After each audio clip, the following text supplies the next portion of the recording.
हरे कृष्ण। भाद्रपद महीने के कृष्ण पक्ष में पड़ने वाली एकादशी को अजा एकादशी के नाम से जाना जाता है। अजा एकादशी का हमारे हिंदू धर्म में विशेष महत्व है। अजा एकादशी भगवान विष्णु जी को अति प्रिय है, इसलिए इस एकादशी का व्रत रखने से भगवान विष्णु और साथ में मां लक्ष्मी का भी आशीर्वाद प्राप्त होता है। इसे अन्नदा एकादशी के नाम से भी जाना जाता है।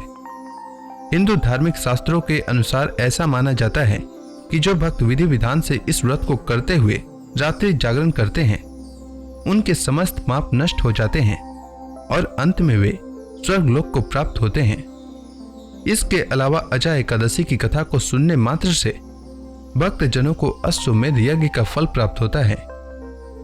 आइए जानते हैं अजा एकादशी की शुभ मुहूर्त के बारे में। एकादशी तिथि का आरंभ 29 अगस्त को रात 1:19 से होगा और एकादशी तिथि का समापन 30 अगस्त को रात 1:37 तक होगा। उद्या तिथि के नियमानुसार भाद्रपद महीने के कृष्ण पक्ष की एकादशी 29 अगस्त को है और अजा एकादशी का व्रत भी 29 अगस्त को रखा जाएगा। 29 अगस्त को सूर्योदय का समय सुबह 5:58 और सूर्यास्त का समय शाम 6:46 रहेगा।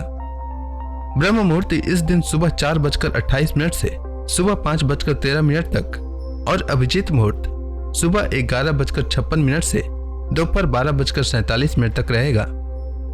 अब आइए जानते हैं अजा एकादशी व्रत के पारण के समय के बारे में।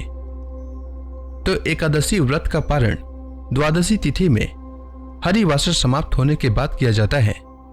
हरिवासर समाप्त होने से पहले एकादशी व्रत का पारण करना अशुभ माना जाता है और ऐसा करने से व्रत का फल भी नष्ट हो जाता है। हरिवासर 30 अगस्त को सुबह 7:49 तक समाप्त होगा, इसलिए अजा एकादशी व्रत का पारण का समय 30 अगस्त को सुबह 7:49 से सुबह 8:31 तक रहेगा। व्रती को चाहिए कि वह इसी समय व्रत का पारण करे। अब आइए जानते हैं अजा एकादशी पूजा विधि के बारे में। जो भी भक्तगण अजा एकादशी का व्रत रखने वाले हैं, वे अजा एकादशी के दिन सूर्योदय से पूर्व उठकर स्नान करें तथा स्वच्छ वस्त्र धारण करें। उसके बाद व्रत का संकल्प लेते हुए कहना चाहिए कि हे जगत के पालनहार भगवान विष्णु, आज मैं अजा एकादशी का व्रत रख रहा हूँ। मेरा यह व्रत निर्विघ्न पूरा हो जाए, इसकी शक्ति प्रदान करने की कृपा करें। इसके बाद भगवान विष्णु के समक्ष दीप प्रज्वलित करें, गंगा जल से उनका अभिषेक करें, उन्हें तुलसी दल अर्पित करें, फल का भोग लगाएं और अजा एकादशी व्रत की कथा का श्रवण करें और अंत में आरती करें। शाम को तुलसी माता के समक्ष शुद्ध घी का दीपक जलाएं। अगले दिन द्वादशी को स्नान करके भगवान विष्णु की पूजा करके ब्राह्मणों को या जरूरतमंदों को भोजन कराकर उन्हें दान दक्षिणा दें। इसके बाद शुभ मुहूर्त में व्रत का पारण करें। साथ ही इस बात का ध्यान रखें कि पारण का भोजन सात्विक होना चाहिए। पारण के भोजन में प्याज और लहसुन का प्रयोग नहीं करना चाहिए। इसके अलावा अजा एकादशी के दिन झूठ नहीं बोलना चाहिए, किसी की निंदा नहीं करनी चाहिए। एकादशी के दिन पेड़ के पत्तों को भी नहीं तोड़ना चाहिए और एकादशी के दिन बाल और नाखून भी नहीं काटना चाहिए।